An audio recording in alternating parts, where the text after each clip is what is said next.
Hey, everybody, and welcome to another episode of Eating at a Meeting. I am your host, Tracy Stuckrath, and I am excited to bring to you my guest today.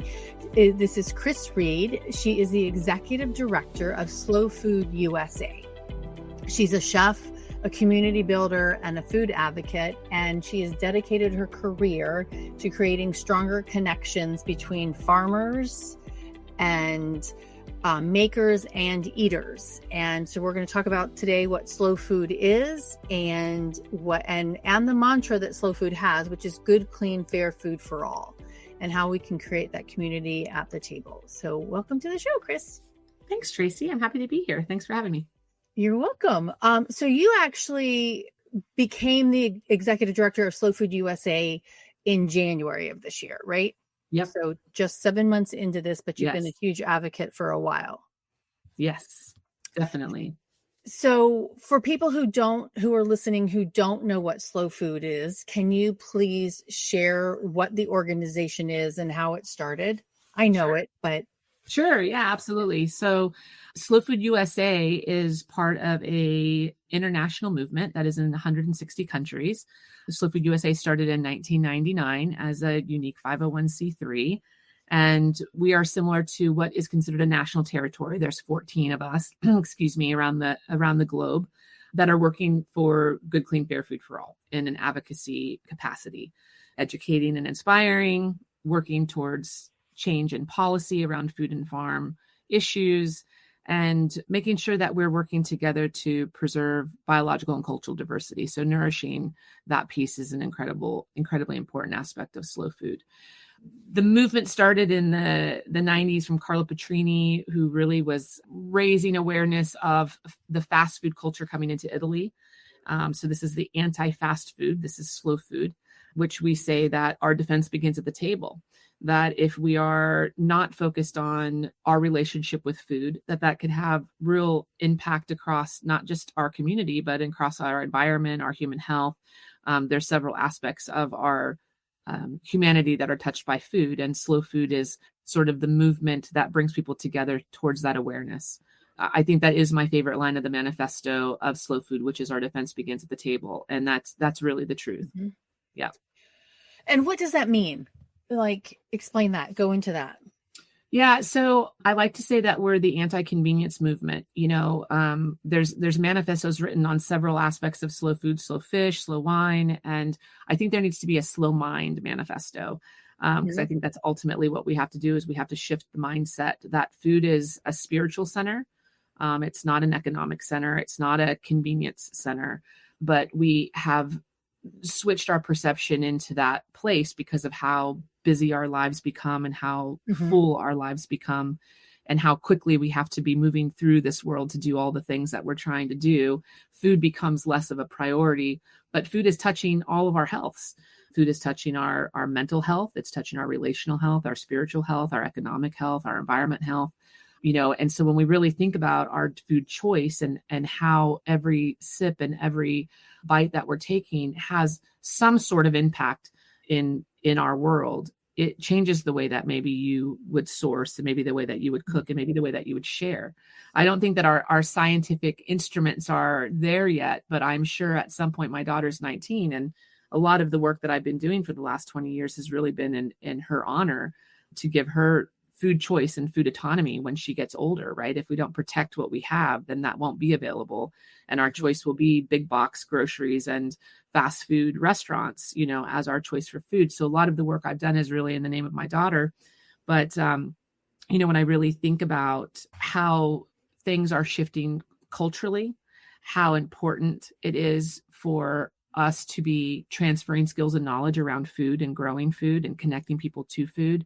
Bringing people together around a table is an art at this point. We take that for granted sometimes, but it's really an art, and feeding people is an art. And so, all of this work that I've been focused on for the last 20 years has kind of come to a place culturally, I think that is we're sort of at an impasse.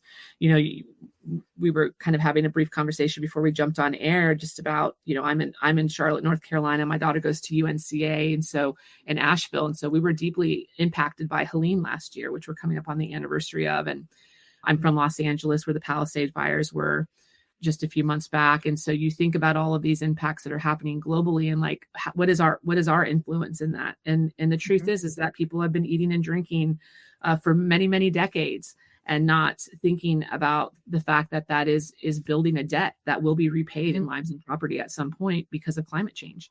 What we do eat and drink does affect the climate because of the impacts of growing food and our waste stream management as well. So yeah, that was a whole lot, Tracy. I can just ramble and ramble. No, I love it. But it also reminded me or triggered something from this morning, like, because the whole the dyes coming out of food, right? So there was a whole conversation on the Today Show of like making sure that Cheetos still made our fingers orange, right? And how they're replacing dyes and using beets and things to make the color, and found out from their consumers that they still want the Cheetos to make their I'm like, completely different conversation and completely different food stream, right? And how we think through that. And even the other day at the grocery store, I went to go buy some salmon, and I mean, I'm in the coast. I went to Publix to buy the salmon, and I wanted the wild caught. And he's like, we don't have it. We just have it farmed from Chile. And I pulled up my Monterey Bay Seafood Watch thing, and it's the red one saying avoid. And so I took home a steak instead. Yeah, it's tough. And that food choice is part of what slow food's all about, is trying to inspire and educate, because I mean, the Monterey Bay Aquarium has done such a good job with that app. And there's several apps that have been created that try to drive people towards a food choice. But really what we need to get to, Tracy, is like, what's our relationship with food, right? Like, what's our relationship with the producer? What's our relationship in the full food cycle? And how can we participate in that full food cycle differently? While it's important to understand like things that can have really detrimental impacts for climate and for indigenous communities, and for, there's so many things that have to be considered. It makes it exhausting as an eater to buy things. Oh yeah. Right? Like, it's super exhausting to go to the grocery store and you're trying to make all these choices, and there's all these apps that are telling you what to do and what not to do. And there's a lot of contradictory information. It's not that complicated. Food as a spiritual center is not that complicated. So I grow a lot of food, and I know that not everybody has a yard to do that. I live in a suburban area. I don't have a farm, but I grow a lot of food, and I have backyard chickens. And the reason that I do that is because I want to be connected to that piece. I want to eat out of my own yard. I want that freshness. I want the nutritional density of that food, which you cannot find otherwise, right? The moment that a food is harvested from its source, it starts to die, right? It begins the dying process. And so you start to off-gas essential parts of that are important for human health. And so the fresher your food can be, the better it is for your human health, right? So like, how do we get into a better relationship with fresher food and whole food? Again, like the whole movement is the inconvenience movement. It's not about convenience. It's not about opening that bag of Cheetos from the gas station and getting some calories in. It's about a conscious choice that you're making throughout your day to plan ahead and to eat in a way that is not just good for you, but good for the planet and other people. So, and that's tough, right? It's exhausting. Again, you can go down a rabbit hole, and trust me, like 20 years ago when I was pregnant and trying to figure out what am I supposed to eat as a pregnant chef. And I started to be exposed to these ideas around the GMO products and around all of the problematic pieces of our food system, which you're not exposed to actually as a chef. Really, most chefs aren't, right? Your job as a chef is to come in and source and cook and be on target for your numbers, and that holistic piece of food, and the fact that we're touching the inside of people's bodies, and that we're practicing this spiritual practice as a chef, is thrown out completely. It's like, are you making your numbers? Are you doing it on time? Can you make me money, and how fast can you do it? That's the whole name of the game, right? So we don't learn about that, or a lot of people don't learn about that in their early culinary careers. And so when I was pregnant, it became this sort of focal point that really brought me to slow food. That's what brought me to this organization, was kind of going down this rabbit hole with GMO. And, 10 years later, I had been, involved in the chapter here in Charlotte. I had been a delegate to Terra Madre in Italy in 2010. So I fully immersed myself into this world. And by fully immersing yourself into this world, while I do understand there are limitations for people that have 2 jobs, 3 jobs, 3 kids. I mean, there's a lot of restrictions that don't make what I do and how I live easy to do, right? But it is something that's attainable if the desire is there, and the desire to have a relationship with your growers, to have a relationship with what you grow, to be involved in a community garden or a school garden. Those are all choices that I'm making. I don't make the choice to be in front of the TV, right? Like, and that's a choice, and there's no judgment there. Like, if that's how you relax, I don't relax. I don't have a television. Like Oh, wow. Okay. Well, we watch a movie on the computer screen, but I've not had cable, in 30 years. My whole life is built around community and doing, and that's where I find my enjoyment. And so in part of that enjoyment is being in this food space. And so the time off that I have is spent in, when I'm not working, I'm pickling, I'm fermenting, I'm growing, I'm giving, I'm cooking.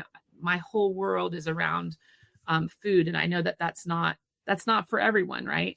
So, but what is for everybody is a choice on what you're eating today and the impact it can have in our community and our environment and your human health tomorrow. And that choice is really simple. It's just to be working with whole food, to be working with whole product, whole ingredient, and processing that in a way that is healthy to you and healthy to others, and respectful of our environment. So not an app is going to solve that problem for you. Right. No. Yeah. And when the seafood market is closed, and that's what you've got. Yeah. So, but planning ahead. Yeah. Yes, exactly. Yeah. It's a little disconnecting too, for a lot of people to move into sort of the slow food mentality, because a lot of the slow food mentality it's based in seasonality, right? Like what I eat when we finish this call, I'm going to go have my first meal of the day. And what is on that plate is going to represent time and place. It's going to represent this region, September 10th, because of what's on my plate. And that's not a lot of the time how people are seeing their food. Right. But I think if we can start to encourage people to make 1 or 2 small choices a week in terms of how they're purchasing or how they're participating in the food stream, that can make a huge difference. Yeah. For all of us. Right. Exactly. I just want to throw this up here. Tiffany, welcome to the show. She said, good morning, good afternoon. Hello to you.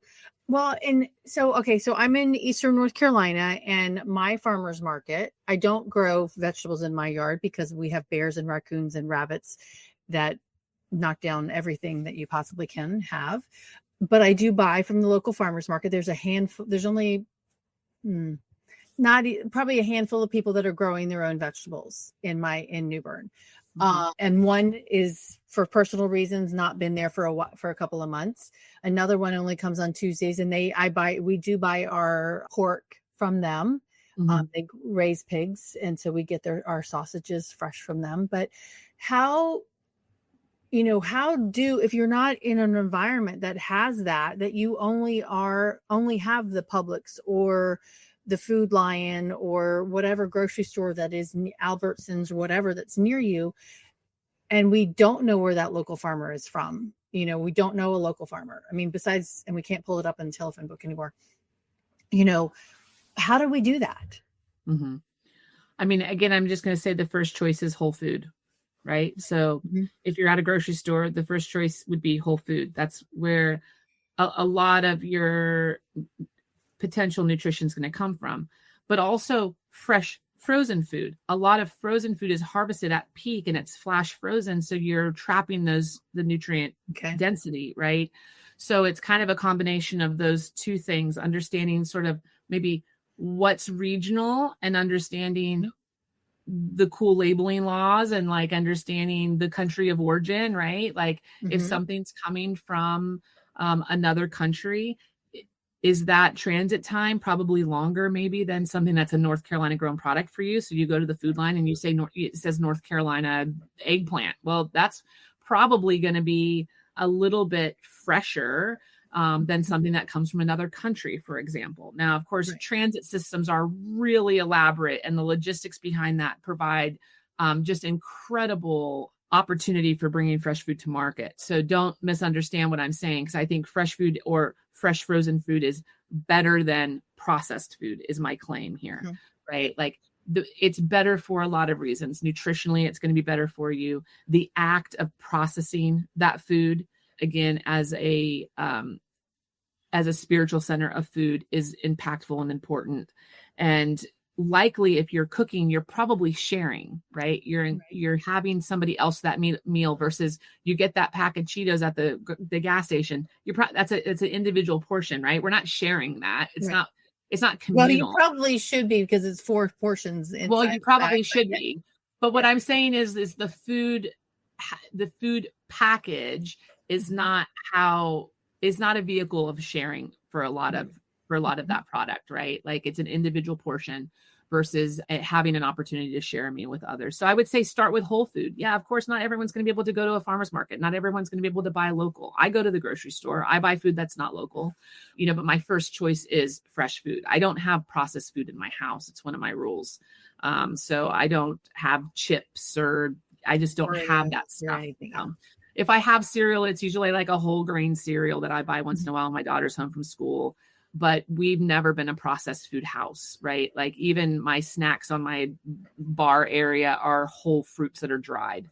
So I'm not in nuts, that's the kind of snacky type things that we have in the house. But it's just the choice to move towards the whole food first. I think, Tracy, is like really what people need to be thinking about, because in that process, you are handling the food, you are processing the food, you're sharing the food more than likely with others. And that's all part of the full food cycle, and also the blueprint for humanity. I think that slow food is moving towards, right? Again, the defense begins at the table. We're not opening up a pack of Cheetos to sit down at a table. But if we cook a meal, we're probably going to spend time to put it on a plate and sit down and eat it.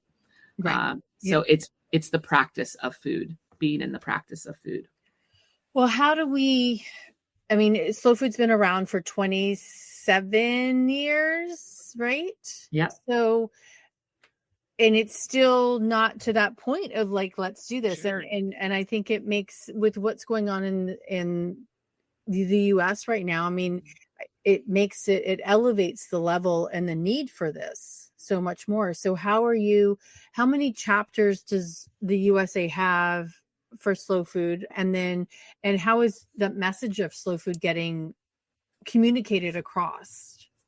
Sure. Yeah. So you're right. I don't think the brand is as strong as it could be. We depend a lot in the advocacy of our members to share this work with others, just like you would share a meal. And so the grassroots effort is really designed to amplify the local issues, to amplify the national issues, to bring people together around those issues. Politically, things are very fraught. We have a moment in time right now where slow food can really be a solution for so many pieces, right? Like we went through COVID and we had this isolation period. We came up against a political period that has really caused deep division in our country. And food can be something that mends that divide or can shorten that divide between people, right? And slow food can be part of that. Having that conversation around good, clean, fair food for all is not a political conversation in its nature, right? When we talk about like what is good, delicious drives, right? We don't need to argue that. There's nothing to argue there. Clean, obviously, clean is better. There's scientifically, it's demonstrated, it's proven it's better for the environment, it's better for our human health. There's nothing to argue about there. And I don't think that there's much to argue about when it comes to fair. We're seeing a real mistreatment of people and product right now, right? Not just people, but animals and product across the board. There's a lot of mistreatment happening. And I don't think that's political to say that. I think there's just a reality there. And so local food conversations can help to amplify those stories and help bring people closer to understand why these food purchases and how we're handling food are so important in this entire ecosystem. In terms of the brand of slow food, as a national organization, we have 89 registered chapters. I would say 45 are really active. And those are across the country. You can go to our website and find where the chapters are. As you mentioned, you don't have a chapter near you. The Charlotte chapter where I live is defunct. And so they're working to bring that back. Now, you want to go to slowfoodusa.org, but you can use this website that will probably take you to as well, slowfoodusa.org. But that website will likely land on our page as well, Tracy. So, okay. But I would say, the challenging part of slow food is like we're not going to spend our resources on heavy layers of marketing. We're dependent on the community to be the vehicle of marketing, right? And so that's why having this time with you is so important. And I thank you for it, because it gives us an opportunity to share sort of this idea of ethos and values around slow food ethos and values, and to understand that, humans are part of a sustainable solution and part of a sustainable equation. We don't really think about that sometimes, right? Like we're part of the equation when it comes to sustainability. When we think about our human energy and our human capacity and our mental health and our spiritual health, all of these things to be considered within the sustainable equation, right? Of how we're moving forward into the future, and how can food be the vehicle to help us reconcile that. That's what Slow Food, the brand, is, right? So how do you market that? You don't, right? It's not going to be something that's going to be thrown onto a package. Now in Europe, you see the brand is very strong, and they have very strong laws and labeling laws around food that are much different than in America, right? So we're working against a system that's already established here culturally in terms of what people understand clean food to be. Right. Yes. So it makes it a little harder. It does. So let's on that word, because that is a word too that a lot of people say, oh, I eat clean. And what does that definition mean? And it gets a bad rap sometimes. Sure. So what, in the context of slow food, what does clean mean? Yeah, that's a great question. And so, really our goal is to be chemical free, herbicide free, GMO free. Our goal is to provide food in its purest and most natural place. Okay. So, that's tough because a lot of our food is grown in America in a system which is based in the sale of chemicals.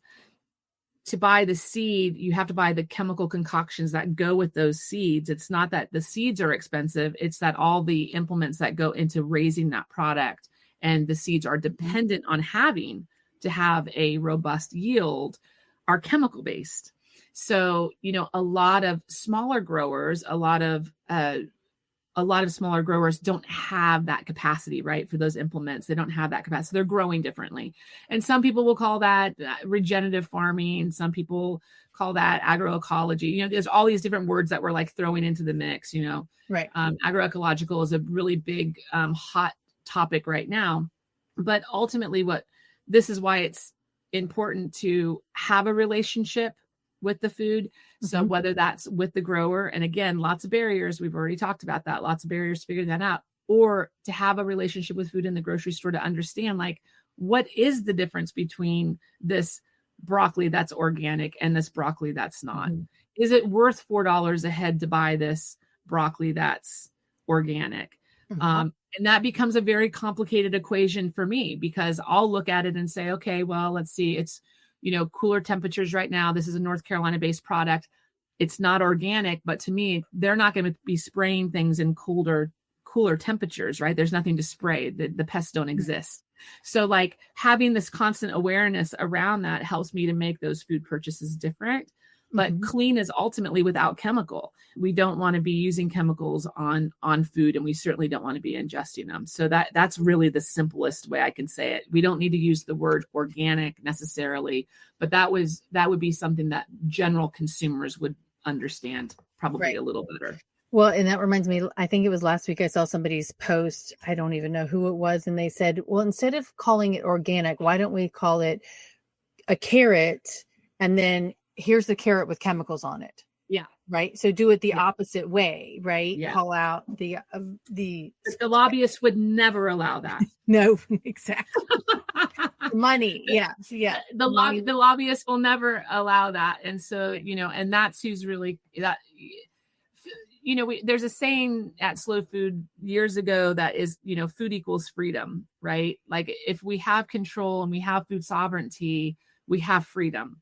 And again, going back to what I said earlier about my daughter, being 20 and a lot of this work being around in her name is, for me, that autonomy and that choice and that freedom. Mm-hmm. And how can you achieve food sovereignty where you are? I understand that you can't grow, that sometimes there's environments in which are not, in the middle of the desert. I'm from Southern California, right? Right. We weren't growing some massive garden in Southern California, right? So, but to have a relationship with somebody who is growing, or to have a relationship with a food hub, or to create a relationship with a gleaning group. Explain that. Gleaners. Mm-hmm. So, Society of St. Andrews is a great one here regionally. But there's lots of different gleaning organizations that will go into fields after the first pick, and they'll glean what's left. And that product typically will go to like a food pantry or somewhere else in the food stream. But having a relationship with these people provides an opportunity, again, to have a relationship with the food and have access to food if food affordability is a problem. Right. Mm-hmm. So these organizations exist all around the country. I actually would love for Slow Food to have a map of those groups so that we can better connect people to them. Yep. I would love to see Slow Food become a resource center. It once was an amazing resource center. And Slow Food's done a lot of really good work over the last couple of decades. But I think that we're getting back to this place where we need to provide these resources. I mean, this is a lot of your questioning, and I think it's a lot of the interest of general consumers is like, well, like, I understand I need to eat different, but how, right? Right. Yeah. Where are the resources? And so everyone's like going to these apps and ChatGPT that are being directed by like the machine versus the relationship. And so I would love for Slow Food to be a resource center of relationships and help people find these sources that they need to make good choices.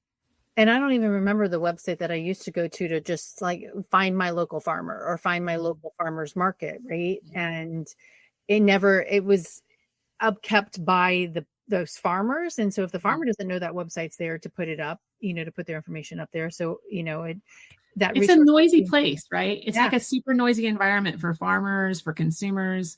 I mean, this is like the great part of technology and the like sort of the not great part of technology and social media is that it's just so noisy. I mean, back to your point of like, why is Slow Food's brand not as strong here as it is in Europe? I mean, that's one of the reasons, right? Obviously, we're not spending millions of dollars on ad campaigns to compete against these massive food companies who are pushing out this greenwashing garbage to most people. But, that's it right there. I mean, it's just a loud, noisy place. And so where do you find connectivity there? Well, you find it around the table. Again, our defense begins at the table. And does that grow a movement quickly? No, it's slow. It's very slow. But being together around the table or having conversations like this is where we can, share and exchange and create resources for each other. So, okay. So you're a chef and you did restaurant and you've done catering, right? I've done mostly farm to institution. That's what my career was based on. So, most of my chef career in North Carolina was spent in the farm to institution space. So creating big purchasing opportunities for farms and an outlet for a lot of that local food to come through, whether it's hotels, conferences, retirement communities. Right. That's a lot of the work that I've done in North Carolina. Okay. Well, and which reminds me too, and how, because my question, I mean, we're talking about eating at a meeting, right? Or we're on the show eating at a meeting. There's a chef that used to work at the Georgia International Conference Center in Atlanta, and now he's at Emory, at least the last time I checked. And when I listened to him speak at Cater Source, he talked about exactly what this is. And he's like, to one farmer, he's like, you can't bring your food to me in your car, right? But he bought so much, it helped him figure out how to do that. Yeah. But ended up giving him so much business. He was able to buy his own refrigerated truck, right? And so, with that mentality, right? Thinking through that.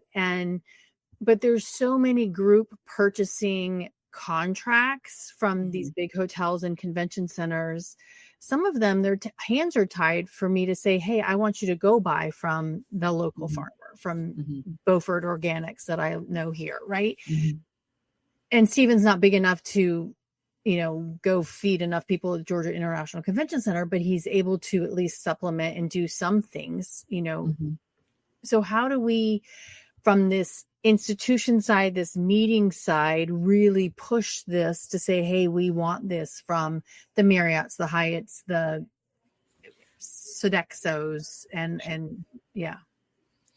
Yeah, I would say that we vote with our dollar, right? And we use our voice to advocate. And so if what drives decisions is money, and losing a contract for a hotel is because they will refuse to source anything locally, there's a good chance that is your moment, that is your entry point to create a different outcome with your voice and with your dollar, is to demand, how do you encourage these institutions to move to a different sourcing model, even if it's one-off. And it's possible, because I've been doing it for 18 years for Carolina Farm Stewardship Association. They're at a different hotel or conference center for their sustainable ag conference every year.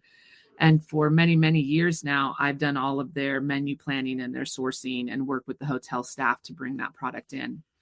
And it's a lot different now than it used to be, even, 10 years ago. There's a lot more local food aggregation happening that's servicing those large accounts. And so while, yes, an account is bound by their broadliner contract, there is concessions there by percentage that they can purchase outside of that contract agreement. And so understanding that if you're planning a meeting or a conference, that yes, of course they have a broadliner contract, and they'll say, oh no, we can't do any sourcing outside of our contract. Our contract doesn't allow that. The truth is there's always a concession there. There's always the capacity to order outside of that contract. The reason that people don't hire or don't want to purchase outside of contract is complicated, but it has to do with invoicing, inventory, control of the product, because it might not be a uniform product they're used to getting in. And so you're dealing with a human resource aspect and training aspect to dealing with different food that's not part of your order guide or part of your normal menu. But all of these things with the right collaborators can be overcome. Like this is not something that I have ever seen a problem doing in the last, 2 decades of food sourcing for conferences that want sustainable products in their conference. It's very hard to have a sustainable ag conference and serve commodity food. Right, exactly. Well, and I saw that when I did events and attended Georgia Organics conferences. So yeah. But it also reminds me of Brian Stapleton. Do you know Brian Stapleton? He used to work at Carolina Inn in Chapel Hill. But during COVID, he said, Chrissy, they're not out of butter. They're only out of the butter that they're supposed to buy. Yeah. Under their contract. So, yeah. But this goes back to what we already kind of talked about, like our defense begins at the table. And I keep on saying that because that's actually the line in the manifesto. But what that's really saying is our defense begins in relationship, with others, right? So when we're in relationship with others, that is our opportunity to collaborate and start to move the needle on change. I think that with all the problems that we're dealing with, socially, economically, politically, I think that one thing that we can have hope for is that people will continue to be the spark of change, right?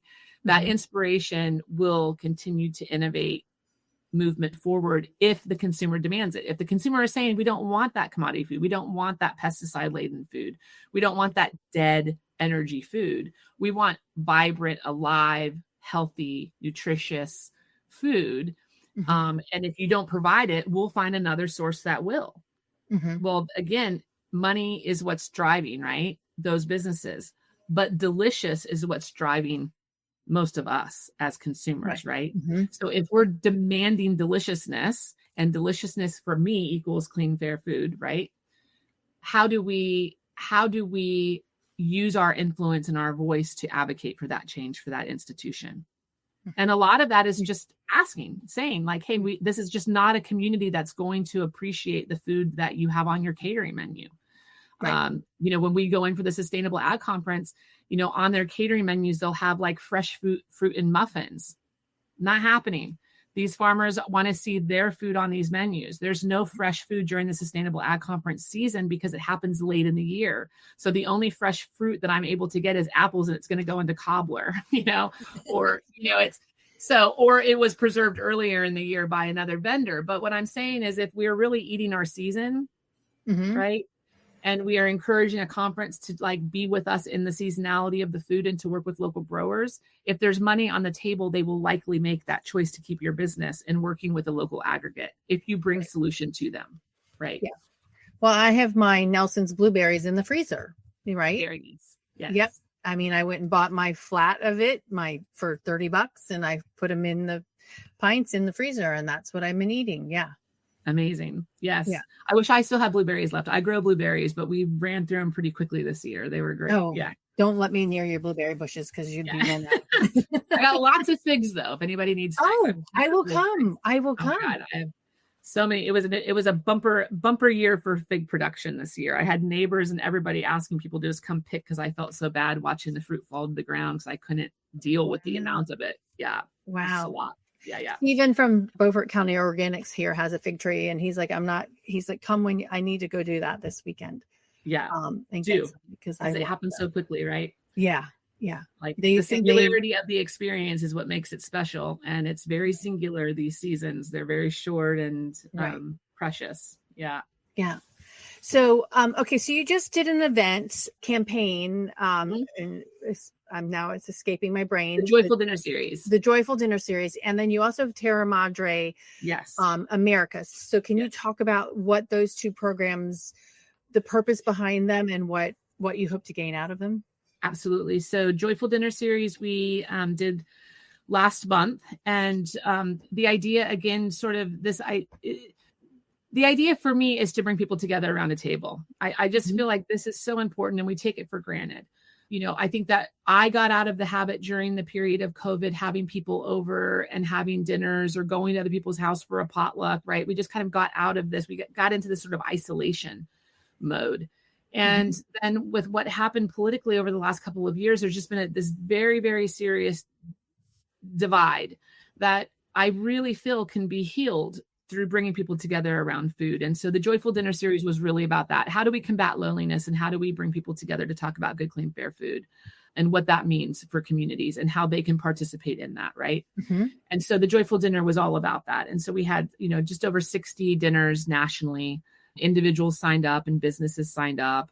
Businesses that signed up become business members. And my hope with the business membership is to really continue the conversation about like, what does it mean to be sustainable, to practice sustainable practices in your business, regardless of the kind of business that is. What does that mean? And how do we cash flow that, right? Because the first rule of a sustainable business is to be in business.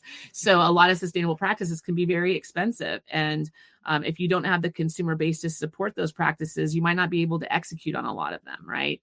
So having conversations around that is also why I did the Joyful Dinner and targeted businesses to create this cohort of businesses that can now have conversations. And so that was the Joyful Dinner Series. We will be doing it again.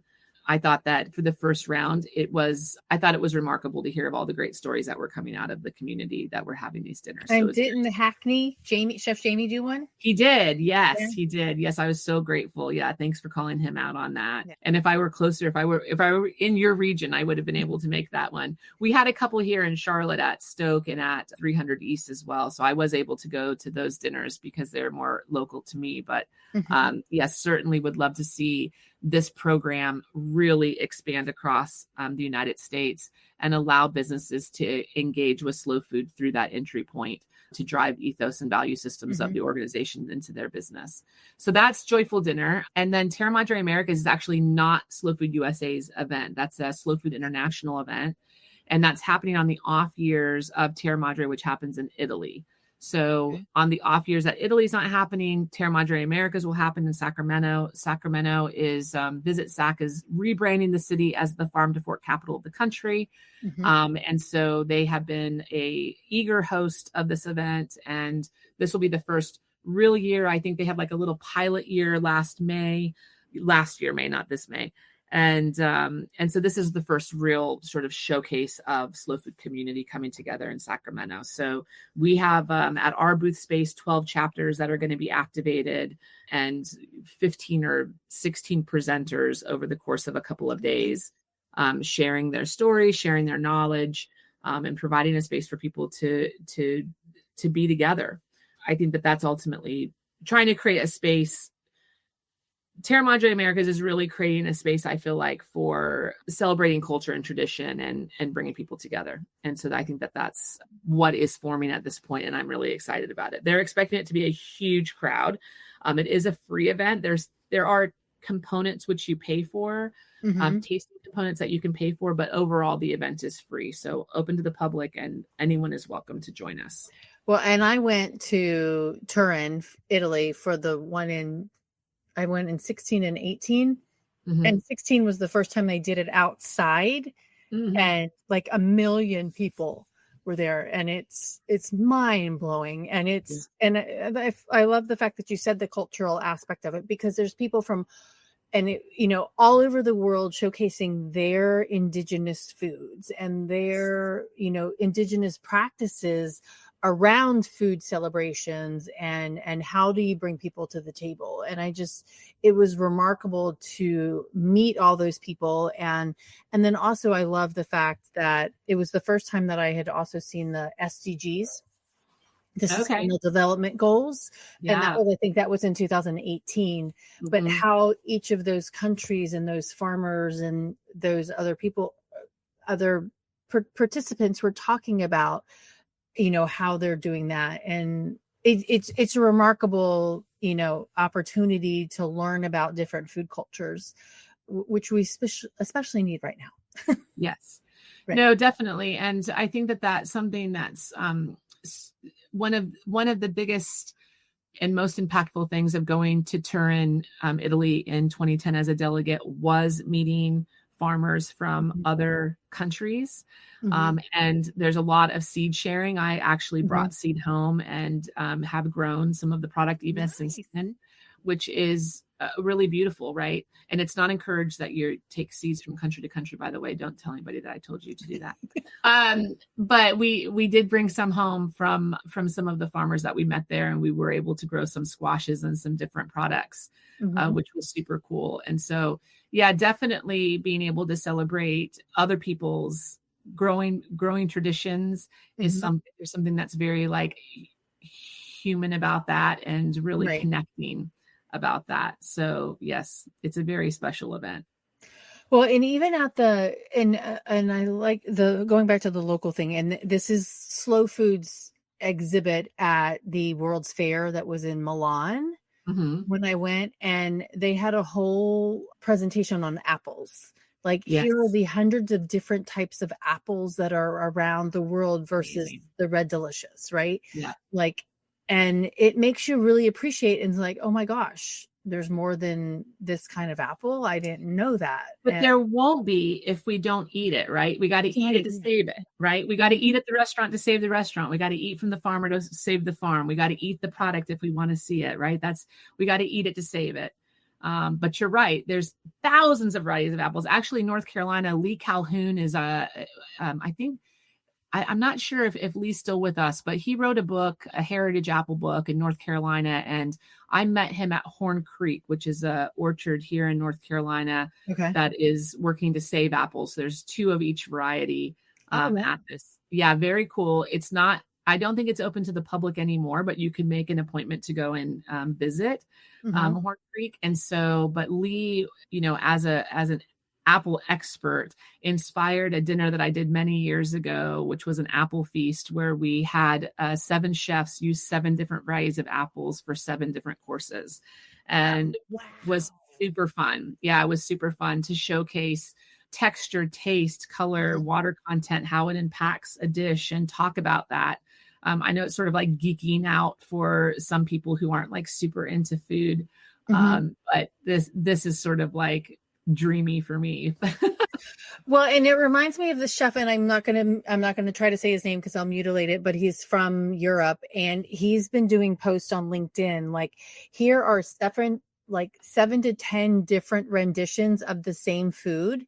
Like, here it is pickled, here it is, and it's like, even like the cauliflower, like, we're missing out on the stems. Like, we throw those stems away, and this is what you could do with them instead of, and like, well, that's like the same with broccoli, right? Like, when you grow broccoli, like, the broccoli leaves are fantastic, right? Sweet potato leaves are amazing. And a lot of Asian cultures use sweet potato leaves, but we don't see that culturally in our food in our cuisine in America necessarily, from a broad standpoint, from a consumer standpoint. But there's all different kinds of aspects of food that we don't eat because they're not profitable, right, for the farms or for the system to make money, right?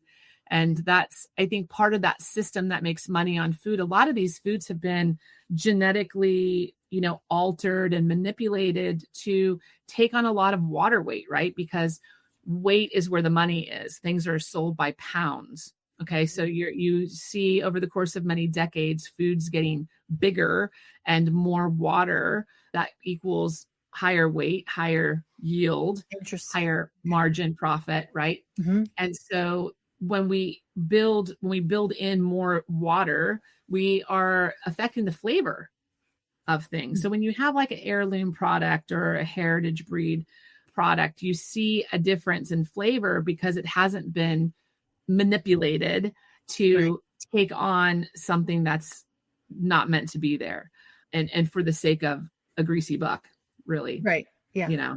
Yeah. So, there's so much to learn and so much to do. I so appreciate you. I do have 5 rapid fire questions real quick for you. Sure. What's your favorite ingredient you can't live without in your kitchen? I'm just like a carrot fanatic. I know that sounds so weird, but like, I'm just an absolute carrot fanatic. I have like I'm looking over my garden right now. I have 2 different patches of carrots started. I grow carrots, I ferment carrots, I pickle carrots, I use carrots and like for mirepoix, for any recipe. I mean, pretty much carrots go into everything that I do. So I would say I would have a really hard time living without carrots. Okay, awesome. You need to come to New Bern, and Cypress Hall Restaurant has a What's Up Doc. They have a cocktail called the What's Up Doc, and I get it as a non-alcoholic version of it, but it's my favorite, and it's got a jalapeno on it, and love that. Really yummy. Yeah. Carrots are so underrated. They are. Yeah, they're really good. Okay, one food memory that instantly brings you joy.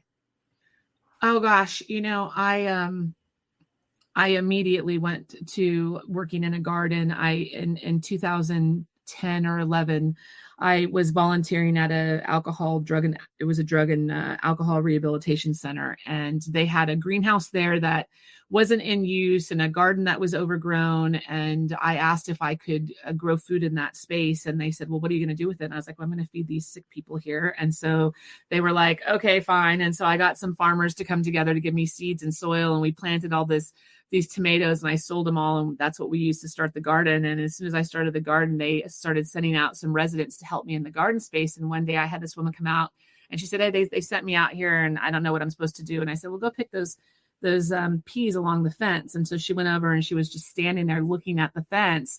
And I said, what's the problem? And she goes, I don't know what you want me to do. And I said, okay, well, just like drop on your knees, look behind the leaves. There's these peas, pick them off, put them in the bowl. I said, and try one. She says, oh no, I don't want to eat it. It's not cooked. I was like, that's okay. We don't spray anything on this garden. It's totally safe. And so she takes a bite into this. It's like this moment where, I don't know if you saw the movie Ratatouille, where the food critic takes the bite of Ratatouille and he falls back into this vortex of time. And he's like at the table and his mother's like patting him on the back. But something happened to her and she kind of fell away from me for a minute. And when she came back, she was crying and she's like, oh my God, I used to pick these with my grandmother. And so she had this like food memory that was triggered by taste, right? Taste drives. And she remembers this moment before her life went sideways, right? And and this very pure, very, very real moment with food. Yeah. So I would say that brings me so much joy. As it should. That's fantastic. Okay. If you could invite any 3 people, past or present, to a slow food dinner, who would they be? Oh gosh. Well, I would love to hang out with Carlo Petrini again. We had such a beautiful exchange once, and I would so enjoy sitting down with him for a slow food meal. And I always appreciate so much my friend Tom Duncan, who's been a great mentor to me, and we enjoy lots of food together. But I would say putting together at the table Carlo Petrini, Tom Duncan, and I think that I would probably throw my Nana into that mix. My Nana's passed, and she came from England and married into a Mexican family in Southern California. And so our culinary traditions in my family are Mexican cuisine with this very strange sort of like English flair. So there's lots of gravy, but it's anyways. So I would say, yeah, I would bring my Nana together with Carla Petrini and Tom. That would be a fun dinner. Okay. Most underrated local food or farmer you think that deserves the spotlight? Oh gosh, there's so many. Yeah, I wouldn't be able to name just one. There's so many people that have dedicated their lives to this work, chefs and farmers. And I think that we really take that for granted when we walk into restaurants and we eat sometimes, or when we go to the farmer's market and we see food on tables, or we go to the grocery store and we see food on shelves. We don't realize that people have dedicated their entire life to this work, that it's their craft. And that never escapes me. I'm constantly aware of that. So I couldn't name one, because I don't think that we value it as a culture overall. I think that there's so much talent and so much skill that needs to be transferred right now so that we can hold on to these foodways. It would be impossible for me to just name one person. That's amazing. All right. And lastly, in one word, what does community taste like to you? Love, safe, inclusive. Yep. I would say that's what to me community is. I do an open house every Saturday at my house to make a space for people to be, if they want a hug or they just want to have a conversation. And so I would say community, it tastes like love. And we need a lot more of that resonating. Yeah, we do. All right. Tiffany popped in here and said, thank you so much, Tiffany, for being here with the whole time with us. But I don't know what the "it's not" was related to, but love you that you love carrots. You're in good company. So thank you. Kris, thank you so much. Absolutely. I really, it's been great. Thanks for taking time to chat. You're welcome. I ramble a little bit, but oh no, I love it. Yeah, I'm very much about making spaces for people to enjoy good meals and be together. And if we want to see a change in this world, we're going to have to push energy out in that looks different than what we currently are experiencing. And so I just implore everyone to do that and to do it through food. It's our human blueprint for the future if we want to see a sustainable world. Thank you. We're going to end on that. Awesome. Next week, everybody, thank you for tuning in today. And if you're watching it on the replay, please feel free to ask questions and I'll send them to Kris to answer if you want. Next week, I have Amy Graves, who is the author of the book, The Hidden Consumer, and learning more about her corn allergy and what she's found in the research of that. So until then, stay safe and eat well. And thanks for joining us. Thanks, Tracy. Thanks, Kris. Thanks for listening to the Eating at a Meeting podcast, where every meal matters. I'm Tracy Stuckrath, your food and beverage inclusion expert. Call me and let's get started right now on creating safe and inclusive food and beverage experiences for your customers, your employees, and your communities. Share the podcast with your friends and colleagues at our Eating at a Meeting Facebook page and on all podcast platforms. To learn more about me and receive valuable information, go to tracystuckrath.com. And if you'd like more information on how to feed engagement, nourish inclusion, and bolster your bottom line, then visit eatingatameeting.com.